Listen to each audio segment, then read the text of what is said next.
Kahit na langit at lupa ang pagitan ni Irene at Ismael, hindi iyon naging hadlang upang magmahalan sila. Hanggang sa lihim siyang pinakasalan ng binata. Pero paano kung bigla na lang siyang ipinahiya ng ina ng binata? At doon ito napag-alamanan na asawa na siya ng anak nito dahil inanunsyo iyon ng binata. Ating alamin ang buong kwento. Ma'am, huwag niyo po akong tatanggalin sa trabaho. Maawa na po kayo sa akin. Ako na lang po ang inaasahan ng aking pamilya. Umiiyak na sabi ng katulong habang nakaluhod sa harapan ng amo. Ang amo nitong walang puso't basta-basta na lamang nagtatanggal ng katulong sa simpleng pagkakamali lamang. Si Senyora Calista Luciano. Palibhasa, galing ito sa isang mayamang pamilya. At mayaman din ang napangasawa na si Gabriel Luciano. Kaya naman grabe itong mang-apak na mga taong mas mababa sa kanya. Hindi ako maawa sa isang palpak na katulong na kagaya mo. Ngayon, lumayas ka. Sigaw nito sa babaeng hindi pa rin kumikilos habang hawak-hawak ang kanyang dalawang bag. Ano pang ginagawa mo dito? Lumayas ka. Muli ay sigaw nito, ngunit hindi pa rin talaga kumikilos ang katulong at patuloy lamang ito sa pag-iyak. Kaya napilitan na itong itulak-tulak ang katulong kahit na ayaw niyang nadudumihan ng kamay niya. Alis, baka gusto mong ipadampot pa kita sa mga pulis. Doon na nawala ng choice ang katulong. Umalis na ito habang patuloy pa rin sa pag-iyak. Nang bumalik ang senyora sa loob ng mansyon, mabilis na nagsibalikan ng lahat sa kanilang mga trabaho. Tapos na ang palabas, tsaka gusto niya talaga ang ganon, yung may natatakot sa kanya at kapag may ipinapahiya siya, may nanonood sa kanya. Kaagad na hinanap ng senyora si Lukring, ang kanilang mayordoma. Baka kasi may kakilala ito na pwedeng pumalit sa maid na kanyang pinalayas. Ang pamangkin ko po, senyora, nayuyuko nitong sabi. Kahit naman kasi may pagkamaldita rin si Lukring minsan, syempre takot pa rin ito sa amo. Mapagkakatiwalaan ba ang isang yon? Opo, senyora. Kung ganun tawagan mo siya at papuntahin mo agad dito. Hindi pwedeng mawala ng tagalinis ang kwarto ng aking mahal na anak. Ngayon na, pauwi na siya. Masusunod po, senyora. Mabilis na tinalikuran ng senyora si Lukring. Maya-maya pa ay nakatanggap ng video call ang senyora. Agad itong napangiti at nawala ang stress look dahil sa paglitaw ng kanyang pinakamamahal na anak sa screen. Ismael, my son. Mom, may ngiti sa labi nitong sabi. I'm so proud of you. Biruin mo, dyan ka nagtapos sa US at with high degree pa. Matutulungan mo na ang daddy mo. Kung po na maging proud kayo ni dad sa akin. Napangiti ang senyora. That's good. At kung magkakaroon ka naman ng girlfriend, make it sure na ipapakilala mo agad yan sa akin. Tumango lang ito at bigla na lang nagpaalam. Habang sa kabilang banda, masaya si Ismael dahil makakabalik na siya ng Pilipinas. Dagdag pa doon, proud na proud sa kanya ang mga magulang, lalo na ang kanyang mami. Baka sa Pilipinas din kasi talaga ang pares sa kanya. Wala kasi siyang miski kahit isang nagustuhang babae sa US, kaya sana doon na siya makahanap sa Pilipinas. Hindi ba't may sakit ang tatay mo? Kailangan mo ang trabahong to kaya ayusin mo. Opo, Chang, hindi ko po kayo ipapahiya. Magalang na tugon ni Erin sa tiyahin. Sa totoo lang, kinakabahan siya. Ngayon lang siya papasok sa pangangatulong. Nagkasakit kasi ang tatay niya at ito lamang ang bumubuhay sa kanila. 1 taon na lang at matatapos na siya ng kolehiyo. Pero naisipan niya na munang tumigil para makatulong. At nag-aaral pa din kasi ang 2 pa niyang kapatid. Hiling niya na nga lang na sana magtagal siya sa kanyang trabaho. Mabuti na yung nagkakaintindihan tayo. Matapos ang usapan nilang magtiyahin, ay itinuro na nito sa kanya ang kwartong kanyang lilinisan. Ang sabi ng tita Lukring niya, kwarto daw iyon ng nag-iisang anak ng kanilang amo. Pauwi na nga raw ito galing ibang bansa. Napapaisip tuloy siya. Ang swerte naman talaga ng mayayaman dahil nakakapag-aral at nakakapagtapos kung saan nila gusto. Dahil sa pag-iisip, napatigil siya sa ginagawang paglilinis. Hindi pa ba tapos? Mabilis siyang napalingon sa pinanggalingan ng boses. Ganoon na lamang ang gulat niya dahil sa nakatayong lalaki na halatang kadarating lamang. Malapit na po. Kayo... Huwag kang mautal. Di talaga ako nagsabi na uuwi na ako. Natatawa nitong Saad. So, kayo nga po si Sir Ismael? Ismael na lang. Anito sabay ngiti. Ngingiti na rin sana siya dahil nadadala siya sa ngiti ng lalaki. Kaso lamang, Ismael, my son! Tuwang-tuwa si Calista na makita ang anak niya. Lingid tuloy sa kanyang kaalaman na nakatingin ang mahal niyang anak sa bagong katulong. Yu, ikaw ang pamangkin ni Lukring, di ba? Pagtango ang naging tugon ni Irene. Lumabas ka na muna at iwan mo na muna kami ng anak ko. Tumango lamang si Irene at lumabas na, pero hinabol ito ng tingin ni Ismael. Son, bakit naman hindi ka nagpasabi? Mabuti na lang at umuwi ka agad ako. Hindi na ito magiging sorpresa kung sinabi ko, Mami. Napangiti na lamang si Calista sa sinabi ng anak niya. Tamang-tama din ang uwi mo. Ipapakilala ko sa iyo ang anak ng kaibigan ko. Ang saya sa mukha ni Ismael ay mabilis na naglaho. Bakit para bang tingin niya hindi maganda ang pag-uwi niya? Ngunit nang maalala niya ang mukha ng babaeng naabutan niya sa kanyang silid, bumalik ang saya niya. Kailangan niyang makilala ang dalagang ito. Hindi rin naman siguro masama ang makipagkaibigan sa katulong. Saan ka ba galing, Irene? Tanong sa kanya ng tiyahin. Naglinis ako sa kwarto sa itaas, tiyang. Wala naman po palang masyadong dumi roon. Napapakamot sa ulong, sabi ni Irene. Kung ganoon ay nakilala mo na si Sir Ismael. Pagtango ang naging tugon ni Irene, pero ang tita niya napabuntong hininga na lamang. Ang tanging maibibilin ko lang sa iyo ay lumayo ka sa kanya kung ayaw mong mawala ka agad dito. Para kay Irene ay yun naman talaga ang gagawin niya. Kaya hindi na kailangan pang ibilin. Kasamang nagdi-dinner ni Ismael ang mami at daddy niya. Ngunit wala ang focus niya sa sinasabi ng ina, kundi nasa katulong na simula nang dumating siya kanina. Eto lang ang nakapukaw ng kanyang atensyon. So, son, magsiset na ba ako ng date para sa inyo ng anak ng kaibigan ko? Han, kadarating lang ng anak mo. Bakit hindi mo muna siya hayaang mag-enjoy at wala munang reto-reto? Napapailing na sabi ng kanyang daddy na ikinangiti naman ni Ismael. Agad tuloy na nagpaliwanag ang kanyang mami. Ang sinasabi ko lang naman ay kung ipapasa mo na sa anak natin ang pamamahal sa kumpanya, kailangan niya ng babaeng magiging support system, yung magsisilbing inspirasyon niya. I like me single life, mama. Simple niyang tugon. I understand, anak, kung yan muna ang gusto mo. Napairap na lamang ang kanyang ina habang ang daddy niya naman ay napapailing na lamang. Matapos ang kanilang dinner, naunang umalis sa hapag ang mami at daddy niya na mukhang may kailangang pag-usapan habang siya ay naiwan. Naiwan para kausapin ng maid na kanina pa tinititigan. Pwede ko bang malaman ang pangalan mo? Hindi siya nito pinansin at nagpatuloy lamang sa ginagawa kaya hindi siya tumigil sa pangungulit dito. Alam mong galing ako sa ibang bansa kaya gusto ko sana na magkaroon ng kaibigan dito. Yung mga dati ko kasing kaibigan ay wala na. Tinignan lamang siya ng babae na para bang inaalam kung nagsasabi siya ng totoo tsaka ito umiling. Maraming katulad nyo na pwede ninyo maging kaibigan at hindi ang tulad ko.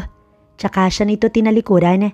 Ngunit imbis na mainis, napangiti na lamang si Ismael. Ngayon lang may babae na nakakuha ng kanyang interes.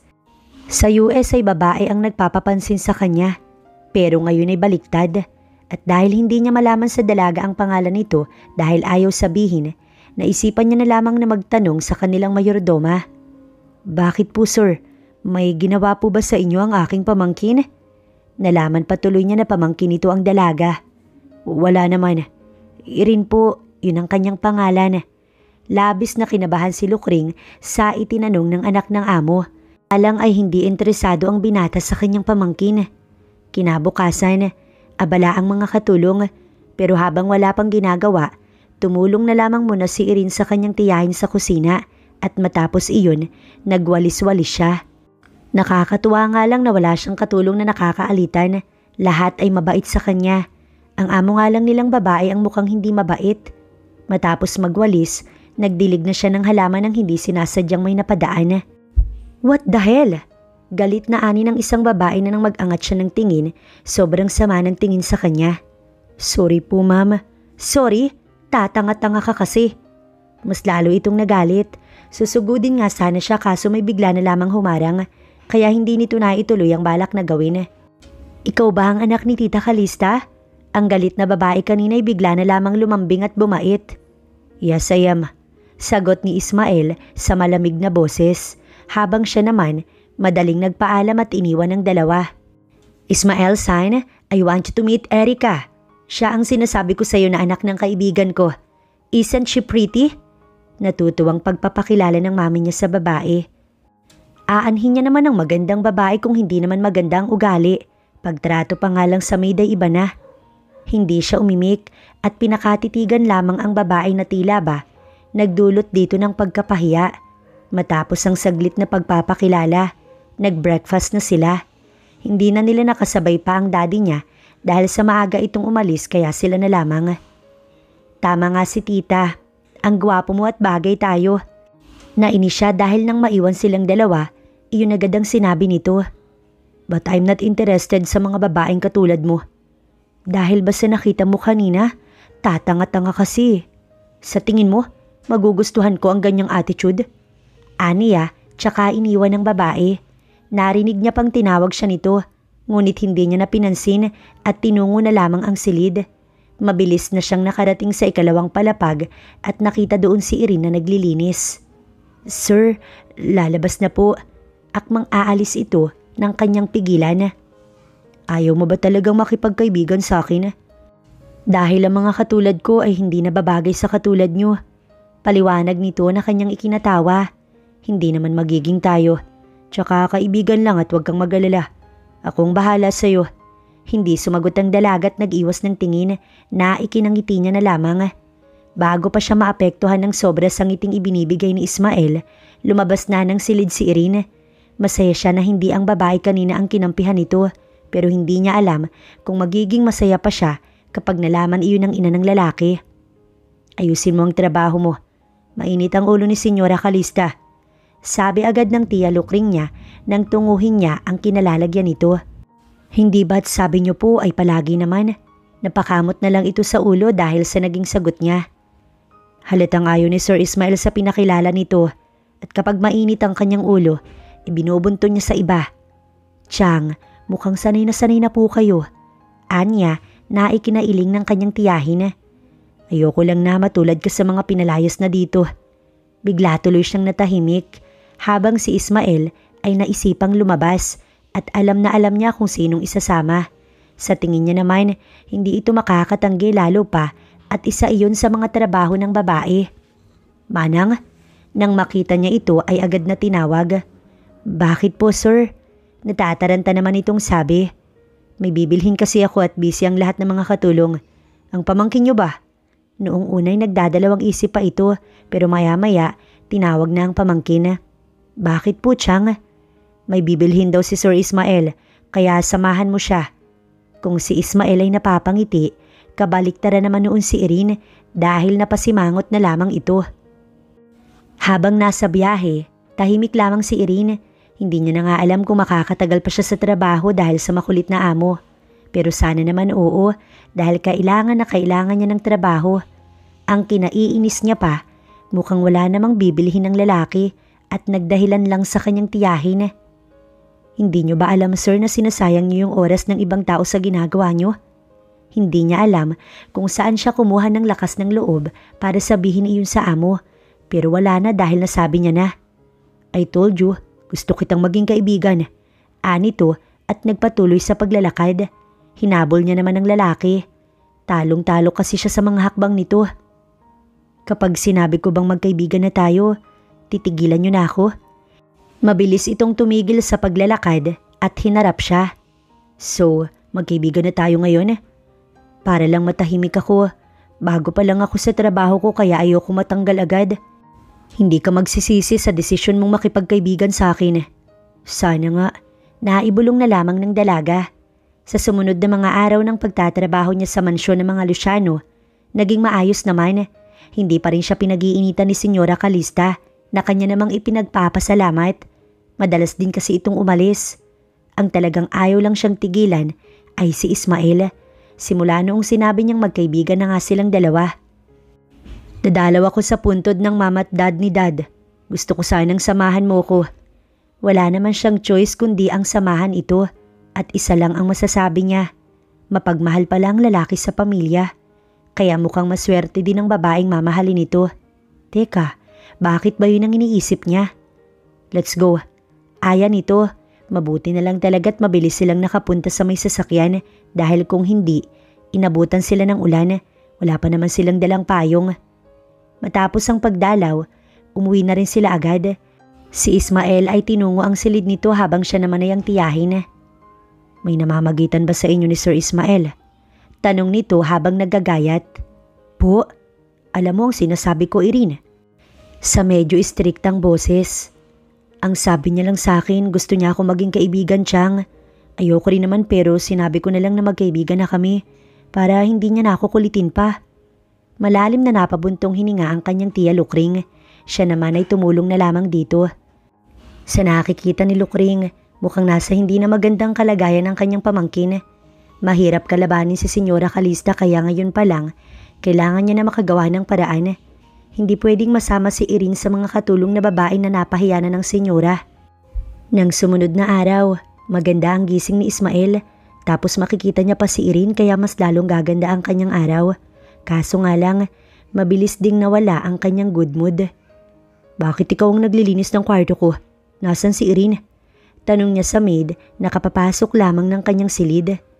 Nagsabi na po sa mami niyo si Manang Lukring na ako na daw po ang magiging tagapaglinis ng kwarto niyo.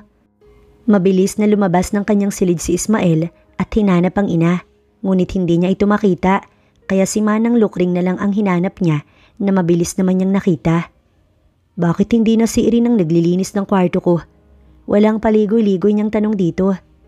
Nasabi ko na po ito sa mami ninyo at pumayag po siya na makatulong ko na lamang ang pamangkin ko sa may kusina.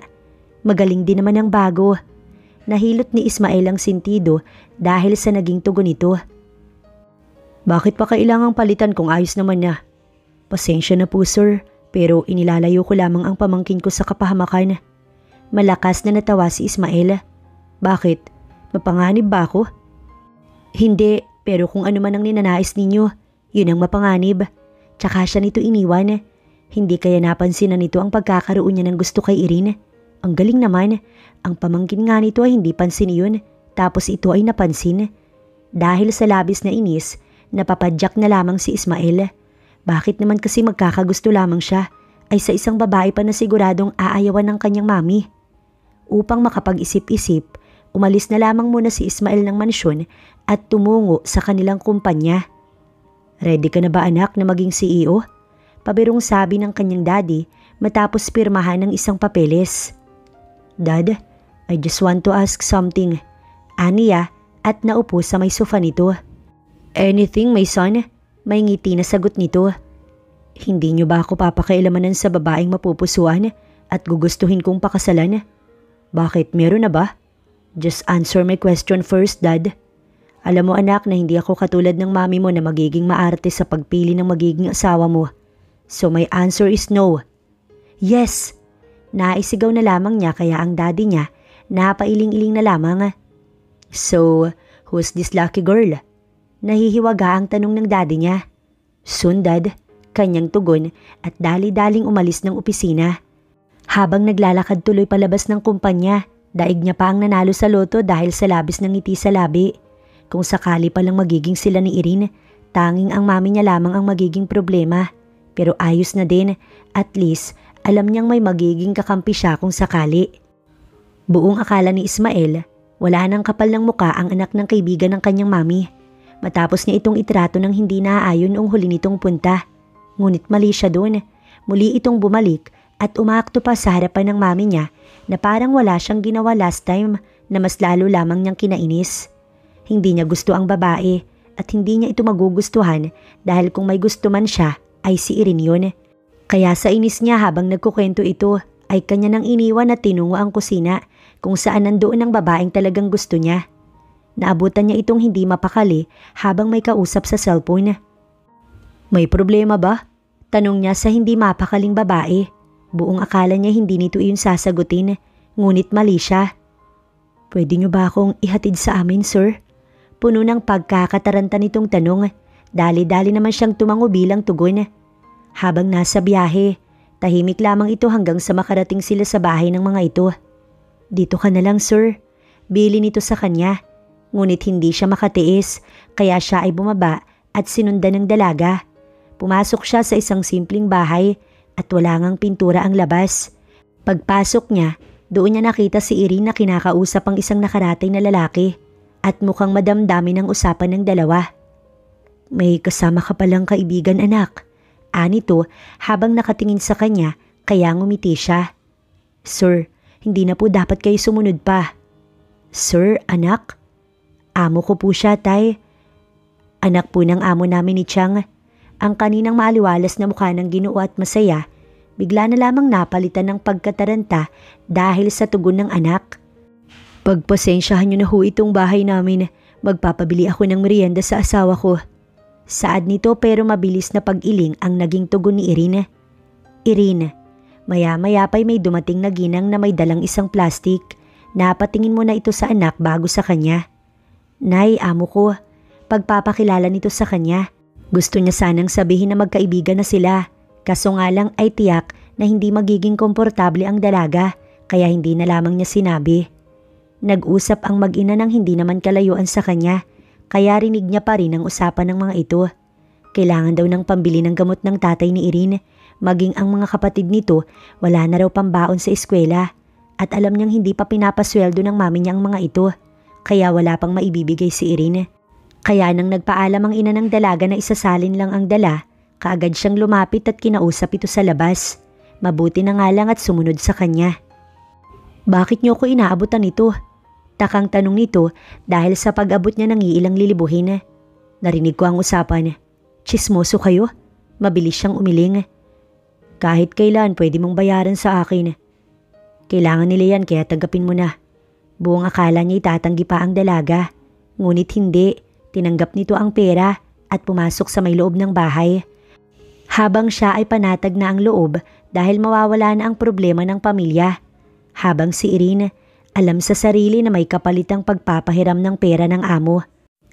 Ganoon naman ang mga mayayaman, hindi magpapahiram ng pera ng walang kapalit. Kaya inihanda niya na ang sarili. Kahit iilang libo lang ang pinahiram ni Ismael, ay pera pa rin yun. "Itabi niyo, sir."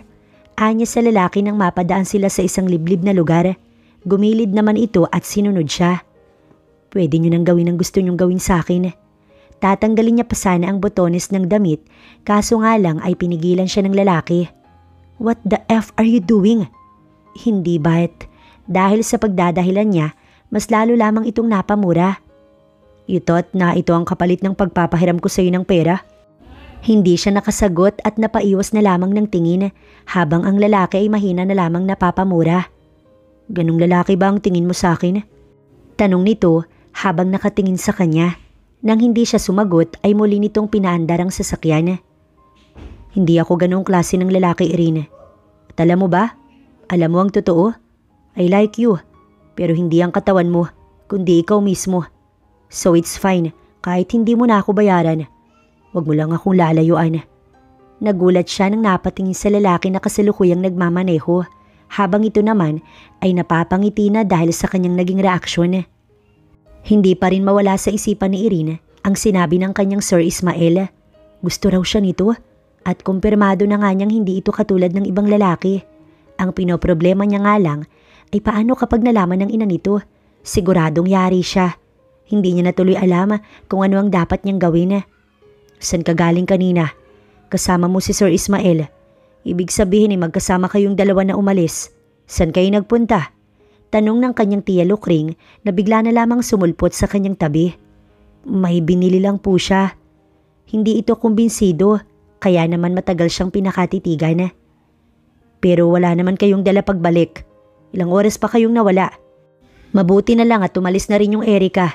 Sa mga oras na yun, alam niyang hindi siya makakapagsinungaling sa tiyahin kaya umamin na siya rito. "Ano? Dinala mo sa lugar natin?" Chang, hindi ko na alam ang gagawin. Baka anong mangyari kay tatay." Napahilot na lamang tuloy ito sa may sintido habang palakad-lakad. Wag na wag lang itong malalaman ng amo natin dahil malilintikan ka talaga." Naniniwala naman po akong hindi ako ipapahamak ni Sir Ismael. Pangungumbinsi niya sa tiyahin na napapailing-iling na lang at halatang hindi kumbinsido sa kanyang sinasabi. Matapos ang kanilang usapan, tinulungan niya na ito sa pagluluto ng merienda. Kinagabihan ay isang pagtatalo ang nabuo sa mga Luciano Dahil kay Ismael, nagsumbong na kasi si Erica na bigla na lamang itong nilayasan ng lalaki habang nag-uusap ang dalawa. Kaya naman galit na galit si Senyora Calista. Nang dahil lang doon gaganyanin mo ang anak mo, Calista? Hindi makapaniwalang tanong ng Ginoo sa asawa. Han, Erica is a nice woman at naniniwala ako. Bakit hindi mo muna tanungin ang anak mo kung parehas kayong dalawa ng paniniwala? Irereto mo siya sa babaeng hindi naman niya gusto. Tapos magagalit ka dahil hindi magkasundo ang dalawa? Natahimik si Calista sa sinabi ng asawa. Habang si Ismael naman ay halos mapangiti. Grabing pagpipigil nga ang ginawa niya dahil si Irene pa ang nagbibigay ng juice sa kanila. I just want him to treat her nicely. Pagpupumilit pa rin ang ginang sa asawa. Besides, I'm his mother. I know what's the best for him. Dagdag pa nito kaya ang ngiti ay nawala sa labi ni Ismael. Mabuti pa pala yung malayo siya. Walang mami na mangingialam sa kanya. Ngunit hindi naman niya makikilala si Irene kung hindi siya bumalik. Hindi na tuloy alam ni Ismael kung paano pa natapos ang dinner nila. Gayong puro pag-aaway lang naman. Patungo na nga sana siya sa kanyang silid nang pigilan siya ng kanyang mami. What now, mom?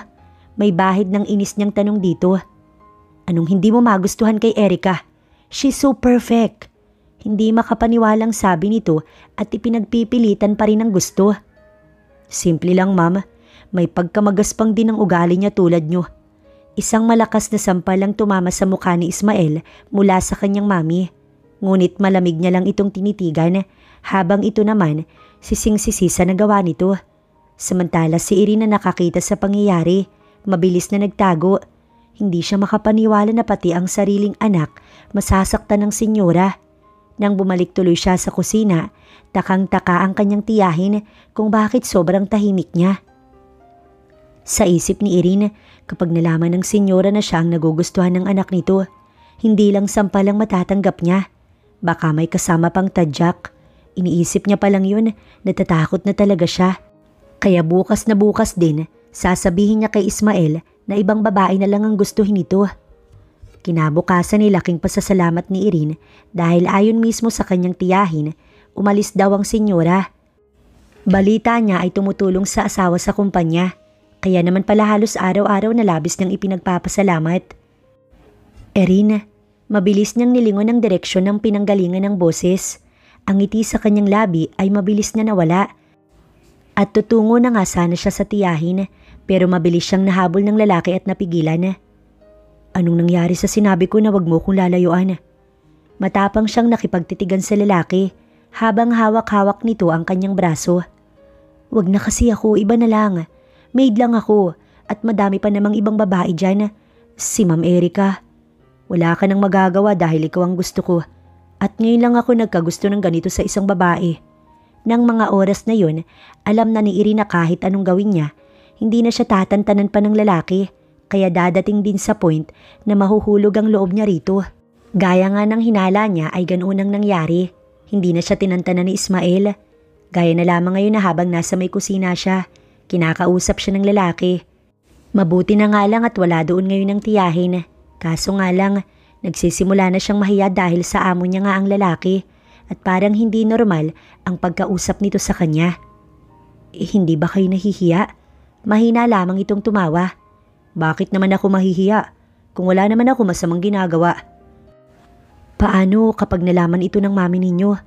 Ang Erica na yun ang gusto niya para sa'yo, pero ako yung ginugulo ninyo. Tanging ngiti lamang ang isinukli nito sa kanya. Wala naman siya dito so there's nothing to worry about. Mamaya pala may pupuntahan tayo. Dagdag pa nito tsaka siya iniwan. Napahilot na lang tuloy siya sa kanyang sentido. Natapos ang gawain sa maghapon, ang mag-asawang Luciano ay wala pa. Habang ang anak naman ng mga ito ay hindi umalis ng mansyon. Nasaan ang sinasabi ng tita niya na umuwi ang anak ng mga Luciano para tumulong sa magulang, gayong wala naman itong ginagawa. Irene, napalingon siya sa pinanggalingan ng boses. Nakita niya si Ismael na bihis. Maiba ka namang damit, di ba? Magbihis ka. Utos nito sa kanya. At bakit ko naman gagawin yon, sir? Pataray niyang tanong dito. Dahil amo mo ko. At yun ang gusto kong gawin mo. Ngayon ay ginagamit na nito ang pagiging amo. Wala na tuloy siyang choice kundi ang sumunod dito. At dahil sa sobrang pagmamadali ng lalaki, hindi na siya nakapagpaalam sa tiyahin na sasamahan ng amo. Kabado tuloy siya habang nasa biyahe at pinilit na lamang kumalma. Habang sa mansyon, umuwi naman ang mag-asawang Luciano. Madalas umalis si Calista at pinupuntahan ng asawa dahil sa ilang kadahilanan na siya lamang nakakaalam. Pero nang makauwi ito ay ang anak agad ang kanyang hinanap. Gusto niya kasing ipaalam dito na pupunta na ang mga magulang ni Erica sa kanila, ngunit hindi niya ito mahagilap kaya naisipan niyang tawagin na si Lukring. "Nasaan si Ismael?" Anito sa pagalit na boses. "Han, just calm down. Nandyan lang ang anak natin. Hindi naman babalik ang anak mo sa ibang bansa." Anya sa kanyang asawa, pero napairap lamang ito habang may nakakatakot na tingin kay Lukring. "Nandito lang po siya kanina." "Nasan nga wala nga oh. Umakyat na ako pero wala." Galit niyang sabi. "Baka lumabas lang po." Napabuntong hininga na lamang ang ginang. Batid niyang baka may sama pa rin ang loob ang anak sa kanya. Buhat noong nasampal niya ito, hindi pa sila nagkakausap. Kailangan niyang maayos ang sigalot nilang mag-ina. Ngayon pa, nakaplano na ang lahat para sa anak niya. "Kakausapin ko siya mamaya kapag nakauwi na." Pagyuko naman ang naging tugon ni Lukring at agad na bumalik sa trabaho. Habang ito, napapahilot na lang sa kanyang sentido. Samantala si Ismael, kasama si Irene sa isang restaurant. "Pwede naman kayong magpaluto na lang kay Chang. Bakit kailangan pang kumain sa labas?" Tanong niya sa amo. "Dahil gusto kong masolo ka." Sagot nito na parang wala lang matapos ibalik ang menu sa waiter. "Kahit naman anong gawin nyo, hindi mauhulog ang loob ko sa inyo, sir. Diyan ka hindi nakakasigurado. Huwag kang magsalita ng tapos." Nag-iwas na lamang siya ng tingin dahil sa hindi makayanan ng tingin ng lalaki. Sabay silang kumain na dalawa. Ngunit ang focus niya pa ata ay sa babae at hindi sa kanilang kinakain. Matapos nilang kumain, saglit pa silang nanatili sa restaurant tsaka nagpa siyang umalis. Hanggang sa paglabas nila ay may lalaking bigla na lamang may nagtutok ng kutsilyo sa kanilang dalawa. "Ibigay mo na lang sa amin ang pera mo pati na rin ang babae mo." Ngunit nanlaban si Ismael sa mga ito kaya hindi sinasadyang nadaplisan ito ng saksak. "Sir," nasabi niya na lamang pero hindi iyon ang inaalala ng lalaki. "Pwede ba ang Ismael na lang? Sinabi ko na ngang gusto kita tapos sir pa rin ang tawag mo sa akin." "Dadalhin kita sa hospital." Kaagad niya ngang dinala ang lalaki sa hospital. Ang sasakyan nito ay alam naman nilang mababalikan pa rin sa pinag-iwanan kaya matapos nitong magamot, binalikan na lamang nila iyon. "Ngayon anong sasabihin natin sa mga magulang mo?" Namomroblema niyang sabi. Buong akala niya, seryoso ang magiging sagot ni Ismael. "Sasabihin ko nag-date tayong dalawa. Tapos para ipagtanggol ka at hindi sinasadyang nasaksak ako." Sa paraan ng pagkakasabi nito, ay alam niyang hindi biro iyon at totoo iyon. Pero imbis na bigyang tugon, nag-iwas na lamang siya ng tingin at narinig niya si Ismael na mahinang tumawa.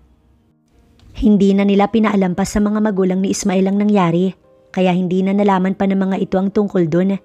Habang si Ismael patuloy pa rin sa pagpapakita sa kanya na gusto siya nito. Mas lumala nga ang pangungulit nito sa kanya na laking pagpapasalamat niya na parati pa ring umaalis ang senyora sa mansyon dahil hindi nito nakikita ang ginagawa ng anak. Kasi kung nandoon ito, tsak nayari siya hanggang sa may pinropose ang lalaki sa kanya. Pipirmahan niya lang daw ang isang dokumento ay wala na ang perang ipinahiram nito sa kanya ng ilang libo rin. Ang sabi ni Ismael, kapag pinirmahan niya iyon, wala na daw ang ipinahiram nitong pera. Napag-isip-isip niyang ang perang iyon ay maaaring magamit ng lalaki laban sa kanya. Kaya agad niya iyong pinirmahan ng hindi nababasa ang buong dokumento dahil tumawag ang kanyang pamilya at kailangan niyang sagutin yun. Naniniwala rin naman siya kay Ismael. Kaya lingid sa kanyang kaalaman kung anong klaseng dokumento ang kanyang pinirmahan. Takang-taka tuloy si Irene dahil todong ngiti ang lalaki nang bumalik siya. Hindi naman niya alam kung bakit. "Ano ba yung pinirmahan ko?" Tsaka lang siya nagtanong.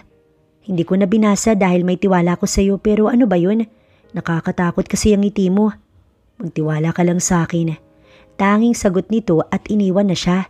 Habang lingid sa kaalaman ng dalawa na nag-iimbestiga ang senyora, mabuti na lang at nilubayan agad ni Ismael si Irene dahil kung hindi, makikita ang dalawa ng senyora. Sa takot na matanggalan ng trabaho, madaling umamin ng dalawang katulong kung ano ang nakikita at iyon ay ang pagiging close nga ng anak nitong si Ismael at ni Irene na labis na hindi nagustuhan ng senyora. Nanggagalaiti ito sa galit kaya napayuko na lamang ang dalawang katulong. Habang ang senyora naisipan na kumprontahin kung tama ang kwento sa kanya. Kaagad niyang kinausap ang anak niya. "Patawarin mo ko sa nagawa ko, anak." "Mali rin naman ang nasabi ko, ma'am." Napangiti siya at niyakap ang anak pero hindi nakaligtas sa kanyang paningin ang pagiging masaya ng anak niya. Sayang noon niya lang nakita. Masyado ba siyang busy para sa mga plano niya na hindi niya napansin na nai-inlove na pala ang anak sa isang katulong sa pamangkin ng kanyang mayordoma? Sa mga oras na yun, isa lang ang kanyang alam at yun ay ang kailangan niya iyong mapigilan habang maaga. Nang sumapit ang hapunan, inasikaso na ng mga katulong ang pamilyang Luciano. Ramdam na ramdam ni Irene ang talim ng tingin sa kanya ng senyora pero hindi na lamang siya nagpahalata at inayos pa rin ang pagsisilbi rito. Laking pasasalamat niya na nga lang nang mabilis nitong natapos ang pagkain. Ganon din ang asawa nito. Si Ismael naman ay ngumiti muna sa kanya bago tuluyang umalis din. "Akala mo ba ay wala akong alam?" Nagulat si Irene nang may bigla na lamang bumulong sa kanya. "Chang," nasabi niya sa labis na pagkagulat. "May namamagitan sa inyo ni Sir Ismael at wag mo nang ikaila pa." "Nagkakamali kayo, Chang." Pagtatanggi niya pa rito dahil yun naman ang totoo. Oo, gusto siya ni Ismael pero wala namang namamagitan sa kanila. "Lihim ko kayong pinapanood na dalawa sa tuwing pinupuntahan ka niya at kinakausap at alam ko na meron. Kung wala man kayong relasyon ay isa sa inyo ang may pagtingin. Hindi gaya ng una mong sabi na kaibigan lang. Nihintay ko lang na ikaw mismo ang magsabi sa akin pero mukhang wala ka namang balak." Nayuko si Irene dahil may alam na ang kanyang tiyahin at wala nang dahilan para itago niya rito iyon. "Inamin niya na po sa akin na gusto niya ako," aniya habang nayuyuko. Nang mag-angat siya ng tingin, nakita niya kung paano tila ba nang hina ang tiyahin at hindi alam ang gagawin. "Ito na nga ba ang kinatatakot ko? Paano kapag nalaman ito ng senyora?" "Pasensya na po, Chang. Natulungan niya na po ako kaya wala po akong pamimilian kundi ang pakitunguhan siya ng maayos." Ang sinabi niyang iyon ay hindi nakumbinsi ang kanyang tiyahin. "O nagustuhan mo na rin siya? Umibig ka na rin sa iyong amo?" Pag-iling ang naging tugon niya pero talagang hindi naniniwala ang kanyang tiyahin. "Hindi yan ang ipinunta mo dito, Irene, kundi ang trabaho. Ngayon ang kailangan kong isipin kung paano ka matutulungan kapag natulad ka na sa iba pang mga katulong." "Patawad po, Chang." Ang tangi niya na lamang nasabi at marahil dahil sa labis niyang binigo ang tiyahin, iniwan na lamang siya nito bigla. Sa mga oras na iyon ay hindi alam ni Irene kung bakit pero labis-labis na kaba ang kanyang nararamdaman at parang may hindi maganda at masamang mangyayari. Ngunit kung ano yun ang hindi niya pa alam. Umagang-umaga pero sa mansyon ng mga Luciano, boses ni Senyora Calista ang nangingibabaw. Ang mga kwento ng kanyang tiyahin kung gaano kalupit ang senyora na noong hindi niya pinaniniwalaan ay pinaniniwalaan na ni Irene dahil sa nangyayari ito sa kanya. Nagising na lamang siya dahil sa isang sigaw at may nagbuhos sa kanya ng malamig na tubig. Nang imulat niya ang mata ay si Senyora Calista na galit ang bumungad sa kanya. Mabilis siyang napabangon at ngayon ay nasa unang palapag na sila ng mansyon at pinapahiya siya. Yun na nga ba ang kinatatakot niya? Kaya nga kahit may nararamdaman na siya kay Ismael at gusto niya na rin ito, ay hindi niya inamin at itinago niya na lamang dahil alam niyang hindi rin naman sila nababagay na dalawa. "Ang kapal-kapal ng mukha mo, para landiin ang anak ko. Sino ka ba? Isa ka lang hampas lupa na tinanggap ko dito. At ito ang igaganti mo? Ang akiti ng anak ko? Para ano? Para magkapera?" Awang-awa siya sa sarili sa mga oras na yun, pero alam niya sa sarili na may kasalanan din siya. Dahil hinayaan niya dahil sa isang banda, gusto niya na rin ang pangungulit ni Ismael sa kanya. "Maniwala po kayo, senyora. Wala po kaming relasyon ni Sir Ismael." Anya pa para kahit papaano, maipagtanggol ang sarili. Ngunit lalo lamang nagalit ang senyora. "At sa tingin mo maniniwala ako? Sinamantala mo ang lahat na palagi akong wala rito. Kaya naman pala ayaw niya sa babaeng aking nirereto dahil sa inakit mo na siya. Ano, binigay mo na ba ang sarili mo? Kailangan ko itong maayos. Mabuti na lang at hindi pa nakakapunta ang mga magulang ni Erica dito. Dahil sa pagpunta nila dito, ayoko nang makita ka pa nila. Maawa po kayo sa akin, senyora. Maawa po kayo. Pagmamakaawa ni Irene, pero mahina lamang na tumawa ang senyora. Hindi, aalis ka. Aalis ka kung ayaw mo na pati ang tiyahin mo, madamay sa kalandian mo at mawalan din ng trabaho. Ngayon lumayas ka. Sigaw nito sa kanya. Ang tanging niya nalang tuloy na gawa ay ang maiyak dahil hindi na alam kung paano ipagtatanggol ang sarili. Hanggang sa... Anong nangyayari dito? Nasa may bandang taas pa ito pero kitang-kita na ang nangyayari. At nang makita ang babaeng mahal na niya na nakaluhod sa harap ng kanyang ina habang nakaluhod ay dali-dali na itong bumaba. Kailangang lumayas ng babaeng yan sa pamamahay na to. Isang katulong na makapalang muka. Paliwanag dito sa anak na mabilis na nagdilim ang muka. Hindi, ma'am. Tutol nito sa ginang. Anong hindi? Hindi makapaniwala nitong tanong. Walang aalis at hindi aalis si Irene. At bakit? Pagkatapos kanyang landiin? Hindi niya ako nilandi. Dahil ako ang gumawa noon sa kanya. Ayoko kay Erica dahil si Irene ang gusto ko. At wala akong pakailam kahit magalit kayo sa akin. Mas lalo tuloy nagalit ang ginang sa dalagang si Irene na yakap-yakap ng anak niya. Tignan mo nga ang ginawa mo sa anak ko. Nagagawang sagot-sagutin ng ina niya dahil lang sa isang babaeng katulad mo. Stop it, ma'am. Tanggapin niyo na lang na hindi si Erica ang gusto ko. Pag-iling ang naging tugon ng ginang. Hindi. Kahit kailan, hindi ko matatanggap ang sinasabi mo. Kung ang ama mo kinukonsinti ka, pues ako hindi. Hindi ako katulad ng daddy mo na ayos lang kahit sino pang makatuluyan mo. Hindi ako tulad ng ama mo. Pues wala na kayo magagawa pa. Seryosong tinig na nakapagpatigil sa panay-satsat ng ina. Bakit? Ano bang... Hindi na nito naituloy ang sasabihin dahil sa naging tugon ng anak nito. Kasal na kami ni Irene. Sigaw nito sa ina na labis na nakapagpatahimik sa senyora. Ano ka mo? Narinig mo, ma'am. Kasal na kaming dalawa ni Irene. Kasal na ako sa maid na pinapahiya nyo habang wala ako. Kaya wala na kayo magagawa pa. Nang mga oras na yun, maging si Irene ay gulat na gulat dahil paanong nangyari yun habang si Manang Lukring ay ganun din. Bawiin mo ang sinabi mo. Sigaw nito sa anak. Wala akong babawiin dahil yun ang totoo. Kasal na ako. Kasal na ako kaya hindi nyo na ako maipapakasal pa sa kahit sinong gusto nyo.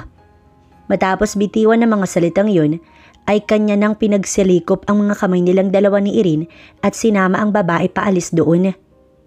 Naiwan naman si Calista na napapasigaw at dahil sa labis na galit, pinagbabasag ang mga vase. Para sa kanya, sinira na ng kanyang anak ang kinabukasan nito dahil sa pinakasalan nito ang isang katulad lamang na hindi niya naman lang nalalaman. Bakit mo ginawa yun? Alam mo naman na ganito ang kalalabasan, di ba? Bakit? Napapasabunod si Irene sa sarili niyang buhok ng mga oras na iyon habang palakad-lakad, hindi niya alam ang gagawin. Yun lang ang naisip mo. Naisip mo? Medyo natawa pa siya sa tanong. Yun ang naisip mo? Ang ibang tao hindi mo man lang naisip? Pinirmahan ko yun dahil lang alam ko, basta mabubura lang ang perang pinahiram mo. May tumawag kaya hindi ko na binasa pa kasi may tiwala naman ako sa'yo. Pero bakit ganito? Gusto niyang mailabas ang frustration na nararamdaman kaya kung ano-ano na rin ang nasasabi. I'm sorry, Irene, pero that's the only way para hindi ka mawala sa akin. Ngayon lang ako nabaliw sa babae ng ganito at hindi ako makakapayag na ipakasal pa ako sa ibang babae. If you still don't love me, then I will do everything para mahalin mo ko. Madali naman yun eh. Pero ang hilingin mo na ipawalang bisa ko yun ay hindi ko magagawa. Hindi ko gusto si Erica. Kahit siya pa ang gusto ni Mami at wala akong pakailam sa kanya.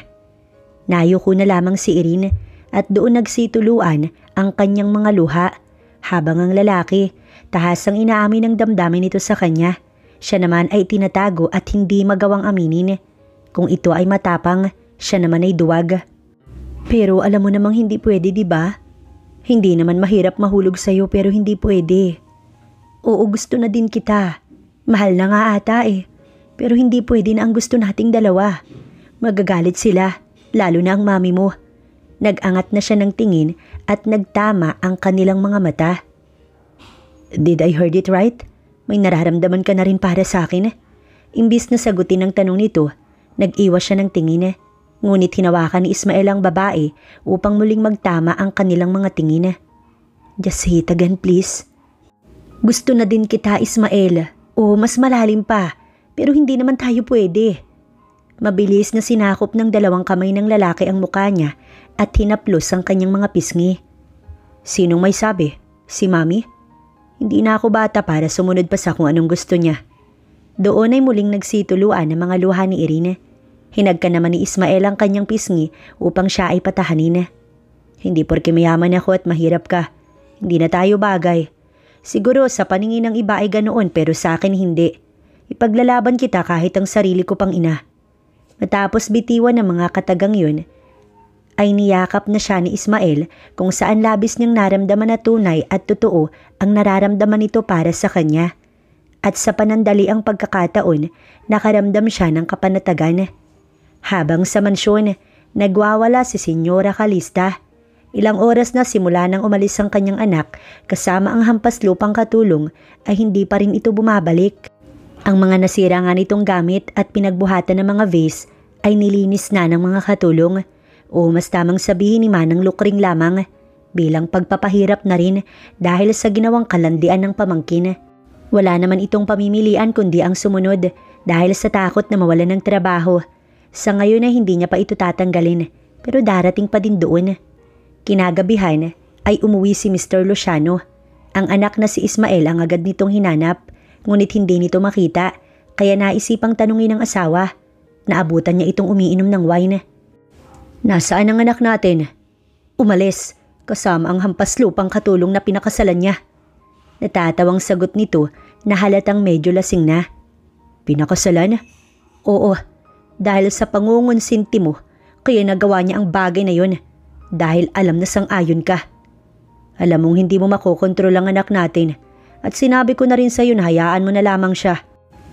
Tanging sinabi ng Ginoo, imbis na aminin na may pagkakamali rin siya na hindi naman nagustuhan ng kanyang asawa kaya napatayo ito. Ikaw ang padre di pamilya, pero ako ang masusunod sa pamilyang to, Gabriel. Anito tsaka siya iniwan. Napabuntong hininga na lamang ang Ginoo.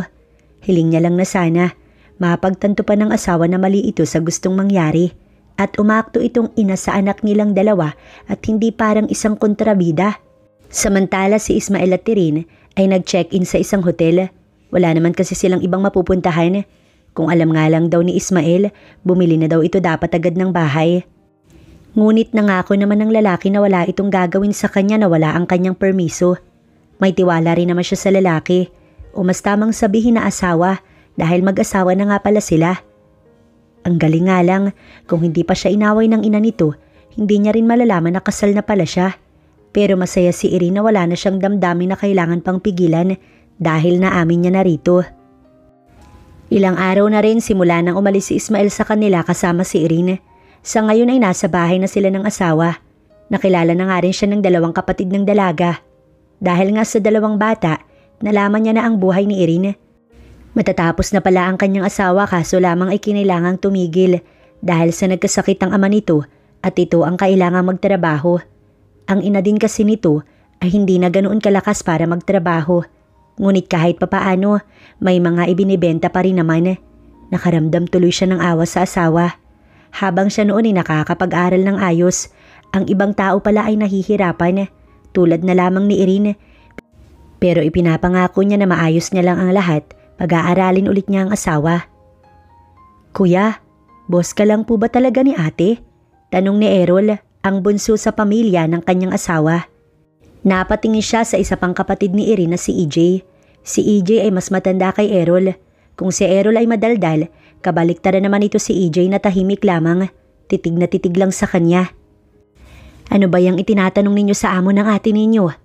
Ang nanay ni Irene na may dalang merienda para sa kanila. Si Irene kasi ay nasa may kwarto, kung saan naroon ang ama nito na kahit papaano. Hindi na inaatake ng sakit nito kaya maayos lang ang lahat. Sadyang hindi na lang talaga ito makakabalik sa pagtatrabaho. Ang totoo niyan, may kailangan akong sabihin sa inyo. Anya pa, Kahit inaalok na ng ginang sa kanya, ang tinimpla nitong juice ay hindi niya magawang inumin yun. Hindi niya na kaya pang itago at hintayin ng asawa na sabihin ng totoo sa mga ito sa mga sandaling handa na sila. Sabi na nga ba kuya, may tinatago kayo ni ate, hindi kanya mukhang boss, tsaka hindi ako naniniwalang nagbabakasyon ka lang dito. Si Errol na napapailing pa, mas lalo lamang tuloy siyang kinabahan. Mukha kanyang jowa, dagdag pa ng bata. Ano ba yung sinasabi mo anak? Mahiya ka naman. Ang totoo po niyan, Nay. Asawa na po ako ng anak niyo. Aniya, kaya muntik nang mabitawan ng ginang ang hawak-hawak nitong pinggan. Asawa? Ang batang si Errol nagulat na gulat. Ikinasal ang ate namin na hindi namin alam. Si EJ naman na medyo masama na ang tingin sa kanya, habang ang nakababatang kapatid nito ay hindi na napigilang sumigaw. Tay, kasal na daw si ate, tay! At rinig na rinig sa kwarto ng ama ang boses nito. Ano bang sinisigaw mo dyan? Dali-daling pumasok ang bata sa silid ng ama. Sumunod naman si EJ at ang ina nila ni Irene, kaya napasunod na rin siya. Tay, kasal na daw si ate sa boss niya, tay. Ani mo'y nagsusumbong. Ano ka mo? Si Irene ay napatingin sa kanya. Binigyan niya lang ito ng tingin na tila ba humihingi siya ng pasensya. Tay, magpapaliwanag po ako. Nay, si Irene na pinapaliwanagan na ang pamilya. Lihim po kaming nagpakasal na dalawa. Mahal po namin ni Ismael ang isa't isa. Mahal na mahal niya po ako. Alam ba ito ng tiya mo? Tumango si Irene bilang tugon. Ang pamilya mo iho, alam ba ito? Tanggap ba nila ang anak namin? Ang tatay naman ni Irene ang nagtanong. Hindi naman agad nakasagot si Ismael. Bigla siyang natakot. Isang maling salita lang kasi ang kanyang sabihin, maaari na siyang ayawan ng ama ng asawa. Handa po kong ipaglaban ni Ismael, tay, kaya wala po kayong dapat na ipag-alala. Yun naman pala, tay Si Errol na natutuwa. Siguraduhin mo lang kuya, dahil marami pa namang ibang lalaki dyan na nababagay kay ate. Si EJ naman na seryoso pa rin ang muka. Napangiti na lamang si Irene dahil ramdam na ramdam niyang mahal na mahal talaga siya ng pamilya. Habang si Ismael napapangiti din dahil alam niyang tanggap na siya ng pamilya ng asawa. Tanging ang ina niya na lamang ang problema. Sa daddy naman kasi niya ay wala na. Tanging ang mami niya lang talaga. Maya-maya pa, nakatanggap si Irene ng tawag mula sa kanyang tiyahin. Kaya ipinagpaalam niya na muna si Ismael sa pamilya para kausapin. Nasa hospital daw ang daddy mo. Ang ngiti sa labi ng asawa ay mabilis na naglaho. Ngunit imbis na magtanong pa, isinama na siya nito paalis at hindi na nga sila nakapagpaalam. Ginamit nila ang sasakyan ng lalaki paalis at habang nasa biyahe, panay lamang ang dasal niya na sana. Hindi masama ang lagay ng Ginoo. Hindi naman kasi masama ang ugali nito, hindi tulad ng asawa. Ano pong nangyari, Manang? Nakatingin lamang sa kanya ang tiyahin kaya hindi nito masagot agad ang tanong ni Ismael, pero kalaunan ay sumagot din. Bigla na lamang po kasing inatake ang daddy niyo't nahimatay. Bakit hindi na lang po kayo doon dumiretso? Salamat po. Anito tsaka siya hinawakan sa kamay at sabay silang umalis. Ang tangi niya na lang tuloy na gawa ay ang kumaway sa tiyahin. Mabilis silang nakarating ng asawa sa hospital at ipinagtanong agad kung saang silid dinala ang kanyang daddy. Mabilis naman nilang nalaman kung saan kaya agad nilang pinuntahan. Naabutan nila ang mami ni Ismael na palakad-lakad sa labas ng pintuan, ngunit nang makita sila ay napatigil. May pakailam ka pa rin pala sa amin. Anito sa anak, ngunit hindi nito pinansin ng ina. At papasok sana sa loob ng silid, kaso ay nagsalita ang mami nito. May doktor pa sa loob. Anong nangyari, mama? Inaway mo ba siya? Sa sobrang galit mo ba sa akin pati si dad inaway mo? Pagbibintangan mo talaga ako ng ganyan? Sa tingin mo ba, magagawa ko ang ganyang bagay sa daddy mo? At kung meron mang may kasalanan ng lahat ng to, yun ay ang babaeng yan. Turo nito kay Irene na mabilis naman niyang itinago sa kanyang likuran. Hindi niya hayaan na masaktan ng kanyang ina ang babaeng mahal niya at ang kanyang asawa. Gising na po ang pasyente. Dali-daling pumasok si Ismael sa loob ng silid at sumunod naman si Irene. Han, I'm glad you're awake. Kunwari ay nag-aalala nitong sabi sa asawa at hinagkan pa ito sa noo. Ismael, ang sabi ng Ginoo. I'm sorry, Dad, but I'm here now. Napatingin si Gabriel Luciano kay Irene na nahihiya namang nayuko. Ayan, dapat mayuko ka talaga dahil hindi ka nga nababagay dito. Pangmayaman itong hospital at isang tulad mo ay hindi dapat nagpupunta sa ganitong lugar. Pangaalipusta nito kay Irene na hindi na natiis pa ni Ismael. I'm sad to say Dad, pero kung gaganituhin lang naman ni Mama ang asawa ko, sasaglit lang kami dito at aalis agad. Hindi, dito ka. Huwag kang umalis agad. Medyo nahihirapan pa itong magsalita. Han, nandito naman ako. Hayaan mo na ang anak mo. Umiling ang Ginoo at hindi sumang-ayon sa asawa. Walang choice si Irene kundi ang lumabas muna kasama ang ina ni Ismael dahil kailangan mag-usap ni Ismael at ang daddy nito sa loob ng silid. Ang kapal din ng mukha mo, no? Hindi naman po kasalanan ng magmahal. Aniya na may paggalang pa rin sa boses. Hindi ito makapaniwalang tumingin sa kanya. Hindi po kayo bingi, kaya narinig niyo po yung sinabi ko. Mahal ko po yung anak niyo at mahal niya ako. At mas maganda kung tatanggapin niyo na lamang po yun. Akmang sasampalin siya ng ginang dahil sa kanyang naging tugon, pero nahawakan ni Irene ang kamay nito. Kung si Ismael nga ay lumalaban, dapat ay ganun din siya. Bastos ka talaga. Sigurado kung pera lang din naman ang habol mo sa anak ko. Maya-maya pa'y dumating si Erica na nagmamadali. Tita, what happened? Ngunit nang makita siya, kumunot ang noo at agad siyang nakilala. Hindi ba't ikaw ang tangang maid nila, tita? Excuse me, hindi ako tanga. Aniya sa matapang na boses na ikinainis naman ito. Ang tapang mo hindi ka marunong rumespeto. Kita ko sa malayo na pati amo mo binabastos mo. Kayo ang nambabastos sa akin at hindi ako. Dahil mas mababa ako sa inyo? Umirap lamang si Erica at hindi inintindi ang sinabi niya.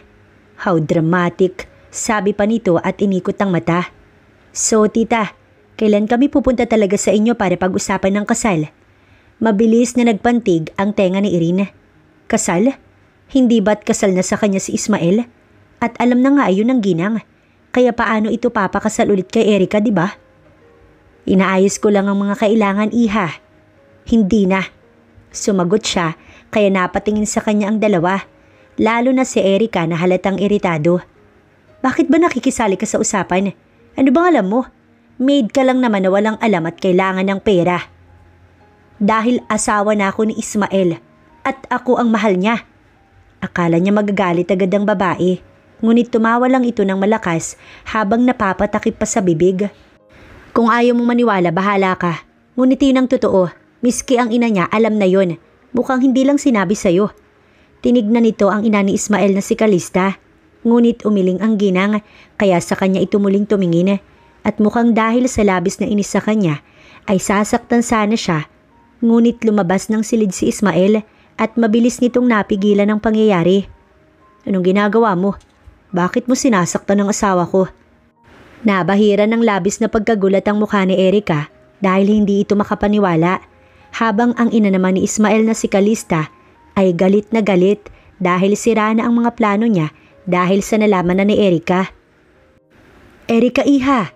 Sinubukang habulin ng ginang ang dalaga ngunit hindi niya na ito nahabol. Akmang sasaktan sana ng ginang si Irene sa sobrang galit ngunit humarang si Ismael. Ano na naman, ma'am? Sinira ng babaeng yan lahat. No, dahil ikaw ang sumira ng lahat dahil sa kasakiman mo. Ikaw, alam na ni Dad ang lahat ng pinaggagawa mo. Gusto mo sa'yo mapunta ang kumpanya. Sinabi na ng lawyer ni Dad sa kanya. Nagsalita yung tao at inilaglag ka. Siguro hindi ka na rin kinaya. Mabilis na namutla ang ginang at sinubukang magpaliwanag sa anak niya. Son, alam ko kasi na baka hindi mo ma-handle ng maayos sa ngayon dahil wala ka pa namang sapat na alam. Sa tingin mo maniniwala ako? Ang gusto mo kasi lahat ay sa'yo. Sakim kang tao. Isang malakas na sampal ang natanggap nito mula sa ginang. Pero natawa na lamang si Ismael dahil inaasahan niya na iyon. Siguro kaya ka isinuka ng sarili mong magulang dahil nalaman nila ang tunay mong ugali. You should be thankful na minahal ka ni Dad. Pero pagkakamali niya na hindi ka niya muna kinilala ng sobra. Tsaka nila ito sabay na iniwan sa labas ng silid at kinausap ang daddy ni Ismael. Makikipaghiwalay na ako sa iyo, Calista. Hindi na kita kinakaya. Ngayon alam ko na ang totoo Ang sinasabi ng mga magulang mo noong nabubuhay pa sila. Napaniwala mo ko na sila ang nagsinungaling pero ikaw, totoong nag-iba ka at naging sakim. Hindi naging sapat ang pagkupkup nila sa'yo noong bata ka. Siguro nga itinago mo lang yun pero ganun ka talaga. At tangtang ako dahil ngayon ko lamang nakita yun. Masyado kang mapangmata sa mahihirap kung saan ka nang galing dahil sa inampun ka lang naman. Anito sa asawa na hindi makapagsalita. No, hindi ka makikipaghiwalay sa akin. Hindi ako makakapayag, may anak tayo. At hindi ako makakapayag na magamit mo siya sa kasakiman mo. At hindi ko nahayaan pang may apihin kang tao. Mabilis na lumuhod si Calista sa harapan ng hospital bed. I'm sorry, Han. Magbabago na ako. Hindi ko na ipipilit pa si Erica. Hindi na ako magagalit kay Irene. Hindi na ako mananakit ng mga katulong. Huwag mo lamang akong hiwalayan. Pagmamakaawa nito pero tanging pag-iling ang naging tugon ng Ginoo. My decision is final. Hindi na kita kinakaya. Really? Gusto mo na mapunta lahat sa'yo? At hindi mo man lang inisip ang anak natin? Napailing-iling si Calista at sinubukang yakapin ng asawa. Ngunit itinulak lamang ito ng Ginoo. Maya-maya pa ay naluluha at ang nagmamakaawang si Calista ay biglang nagbago. Pagbabayaran niyo to. Anito tsaka biglang umalis. Nakadama siya ng takot kaya niyakap na lamang siya ni Ismael upang pakalmahin. I never thought na magiging ganoon si Mom, Dad. Ako rin naman anak. Siguro ay ganoon na talaga siya dati. Sadyang ngayon lang natin napansin at masyado natin siyang mahal na hindi natin nakita yun at nagbulag-bulagan na din. Matapos ang ilang pagsusuri, sinabi ng doktor na pwede nang ilabas si Mr. Luciano. Habang palabas sila ng hospital, nakakaramdam naman ng kakaiba si Irene. Hanggang sa noong pasakay na sila ng sasakyan, may bigla na lamang may putok ng baril na umalingaw-ngaw. Mukhang ang daddy ni Ismael ang target, ngunit mabuti na lamang at dumaplis iyon kaya hindi tumama sa Ginoo. Kaagad naman nahabol at nahuli ang suspect. Sumakto pa kasi na may mga pulis sa may labas ng hospital. At nang tanungin nila kung sinong nag-utos, nagulat na lamang sila sa naging sagot ng suspect. Ang asawa nyo. Anito tsaka ito ipinasok ng mga pulis sa loob ng police car. Mabilis na nahuli si Calista. Hindi ako makapaniwala na pati sarili mong asawa magagawa mong ipapatay. Hindi ba't may makukuha naman ako kapag nawala ka? Natatawang tanong nito habang nakaposas. Hindi ko alam na aabot ka sa ganito, Calista. Tumawa ang ginang. Sabihin na nating hindi kita minahal at habol ko lang talaga sa iyo ay ang pera at ang yaman mo na meron ka. Itatanong pa sana ni Ismael na paano naman siya. Minahal man lang ba siya nito o pagpapanggap lamang ang lahat pero hindi na lamang niya tinanong pa. Alam niya naman na ang sagot. Yun ay ang parte lang din siya ng lahat. Laking pasasalamat nila nang pumirma naman ang mami ni Ismael para sa annulment. Nagawa naman din ng paraan para ma-process din yun agad. Sa ngayon ay nakatira na siya kina Ismael, ganun din ang kanyang pamilya. Kaya parang isang malaking pamilya na sila. At hindi rin mawawala ang kanyang tiyahin. Wala namang mga katulong na natanggal o pinalitan dahil yun ang gusto ni Ismael, maging ang daddy nito. Pero pinagpaplanuhan na nila ang magiging kasal sa simbahan. Hindi naman pwede yung basta pirmahan na lang. Maganda din yung makaranas ng sa simbahan. Tinutulungan nga sila ni Ismael ng kanilang pamilya para sa preparation. Mas pa nga ang mga ito sa kanila, lalo na ang dalawang kapatid niya na si Errol at EJ. Si EJ ay kasundo na rin ni Ismael at close na ang dalawa, habang ang tiyahin ay tumutulong din. Labis-labis niya itong pinasasalamatan dahil kung hindi dito, hindi niya makikilala si Ismael at wala siyang love life.